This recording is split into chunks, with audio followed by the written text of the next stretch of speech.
Shalom, selamat pagi jemaat dikasih Tuhan. Kembali kita berjumpa dalam renungan pagi.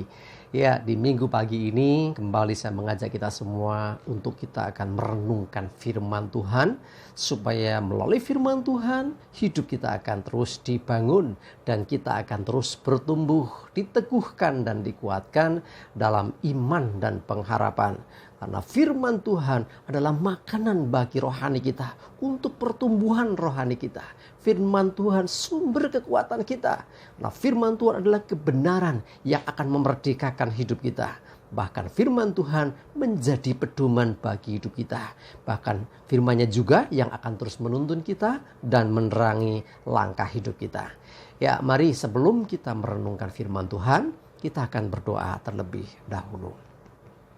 Bapa di surga, kembali Tuhan pagi hari ini kami datang ke hadirat memenaikkan segala puji dan hormat dan syukur kami atas segala kebaikan Tuhan, atas begitu besar kasih setiamu, rahmat dan anugerahmu, berkat dan kemurahanmu, bahkan perlindungan, penyertaan dan pemeliharaan Tuhan atas hidup kami. Terima kasih ya Tuhan. Dan pagi hari ini kembali kami mau merenungkan firman Tuhan. Mari Tuhan singkapkan, nyatakan kebenaran firman-Mu atas kami semua. Dan Roh Kudus, urapilah kami ya Tuhan, sehingga kami bisa menangkap pesan Tuhan dan juga mengerjakannya dalam hidup kami. Terima kasih, dalam nama Tuhan Yesus kami bersyukur dan berdoa. Amin. Mari jemaat dikasih Tuhan, kita akan buka Alkitab kita terlebih dahulu. Firman Tuhan saya ambilkan dari 1 Samuel 12 ayat 24.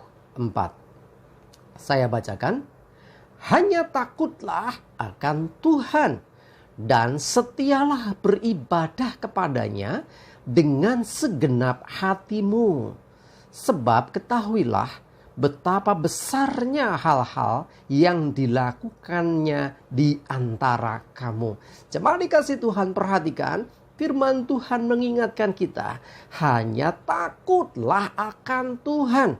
Selalu hidup dalam takut akan Tuhan. Orang yang takut akan Tuhan berarti orang itu akan melakukan ketetapan, kebenaran firman Tuhan. Melakukan apa yang menjadi perintah Tuhan. Sebab takut akan Tuhan dalam pengertian yang lain adalah menghormati Tuhan. Hormat akan Tuhan. Tunduk dan hormat kepada Tuhan. Nah, itu kurang lebih gambaran takut akan Tuhan. Dan setialah beribadah kepadanya dengan segenap hatimu. Setia itu tidak pernah mendua, tidak pernah meniga, mengempat dan mengelima dan seterusnya. Setia itu terus tidak berpaling kepada yang lain. Setia itu tidak jelok-jelik, tidak bolong-bolong ibadahnya, ya. Setialah beribadah kepada Tuhan dengan segenap hati. Ingat, selalu saya mengingatkan bahwa ibadah harus dengan hati, bukan sekedar aktivitas fisik, ya, bukan sekedar angkat tangan, terus tundukkan kepala, mungkin lipat tangan, mungkin bersujud, ya mungkin ya cara-cara yang lain, tepuk tangan misalnya, melompat dan sebagainya. Itu aktivitas luar. Yang Tuhan mau beribadah dengan segenap hati, ya, bisa dengan tepuk tangan, bisa dengan sambil mengangkat tangan, bisa sambil bersujud, tapi lakukan itu dengan segenap hati, bukan hanya mengikuti perintah dari pemimpin pujian atau pemimpin ibadah, bukan sekedar rutinitas kebiasaan, biasanya begini dan begitu, tapi lakukan itu dengan hati yang sungguh-sungguh tertuju kepada Tuhan. Jadi kuncinya di hati kita, karena Tuhan akan menilai dan menilik hati kita. Apakah ketika kita mengangkat tangan kita dan kita menyatakan pujian kepada Tuhan, itu tulus dari hati atau sekedar mengikuti syair lagu? Ya, jadi kalau menyanyi banyak orang bisa, tetapi kalau kita beribadah, memuji dan menyembah Tuhan, itu tidak cukup dengan nyanyian di mulut. Nggak cukup dengan nadanya yang bagus. Tidak cukup dengan alat musik yang lengkap. Wah, musiknya enak. Nggak cukup dengan itu. Itu oke, baik. Tapi harus lebih dari itu. Yaitu dengan hati yang sungguh-sungguh. Ya, lakukan dengan setia. Jangan hari ini ibadah. Minggu depan enggak. Minggu depannya lagi ibadah lagi. Enggak gitu. Atau baru repot kapan-kapan aja ibadahnya. Enggak boleh demikian. Kalau kita sungguh-sungguh sebagai orang-orang yang diselamatkan Tuhan dan bersyukur kepada Tuhan, semestinya ibadah menjadi prioritas penting dalam hidup kita. Ingat, kalau saya bicara ibadah, salah satunya adalah ketika kita beribadah dalam kebaktian bersama. Tetapi memang ibadah dalam pengertian bisa lebih luas lagi. Tetapi tidak-tidaknya ibadah minggu jangan dilupakan selama itu bisa dilakukan. Ya, kecuali ya berapa waktu yang lalu ada pandemi, oke, kita ibadah dari rumah pun tidak masalah. Ya, tetapi selama bisa untuk beribadah bersama, mari lakukan dengan sungguh-sungguh. Sebab ketahuilah betapa besarnya hal-hal yang dilakukannya di antara kamu. Hal terbesar apa yang Tuhan buat bagi hidupmu? Ya, bukan sekedar dia memberkati engkau. Bukan sekedar habis mengalami mujizat, misalnya mengalami terobosan keuangan. Bukan sekedar, oh aku disembuhkan dari sakit. Tetapi sesungguhnya hal terbesar yang dilakukan Tuhan bagi hidup kita adalah ketika kita diselamatkan, ya, melalui pengorbanan Tuhan Yesus. Jadi itu adalah kasih terbesar, mujizat terbesar bagi hidup kita adalah ketika dia memberikan nyawanya di atas kayu salib, menebus dosa kita.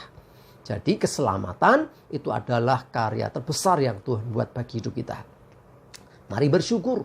Ingatlah akan hal itu. Bagaimana Tuhan melakukan semuanya karena mengasihi kita. Seharusnya mari responi kasih Tuhan dengan kita senantiasa beribadah kepada Tuhan.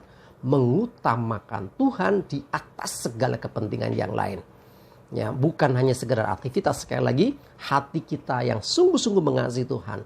Lakukan dalam ibadahmu sebagai perwujudan engkau mengasihi Tuhan, sebagai perwujudan engkau bersyukur kepada Tuhan atas apa yang Tuhan kerjakan, atas apa yang Tuhan buat bagi hidup kita.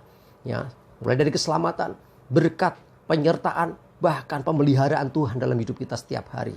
Semua itu patut kita syukuri, dan mari hiduplah takut akan Tuhan dan setia beribadah kepada Tuhan. Hari ini jangan lupa siapkan diri untuk beribadah kepada Tuhan. Amin. Kita berdoa. Bapa di surga, terima kasih. Firman-Mu pagi ini menyadarkan, mengingatkan kami kembali untuk kami senantiasa hidup takut akan Tuhan dan setia beribadah kepada Tuhan. Mengutamakan Tuhan di atas segala kepentingan yang lain. Karena kami percaya Tuhan, sesungguhnya hidup kami yang kami hidupi adalah anugerah. Dan anugerah terbesar telah Tuhan berikan dengan Engkau mengorbankan dirimu, disalibkan di Bukit Golgota.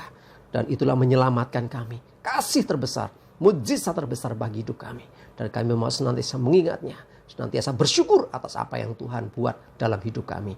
Terima kasih ya Tuhan. Kami serahkan hari ini hidup kami dalam bimbingan-Mu. Sertai ibadah, pelayanan dan segala aktivitas kami hari ini. Jauhkan celaka dan mara bahaya. Damai sejahtera dan berkat Tuhan menyertai kami semua. Dalam nama Tuhan Yesus kami bersyukur dan berdoa. Amin. Mari jemaat dikasih Tuhan, segera siapkan dirimu untuk mulai ibadah hari ini. Tetap semangat, maju terus dalam iman dan pengharapan. Tuhan Yesus memberkati kita semua. Amin.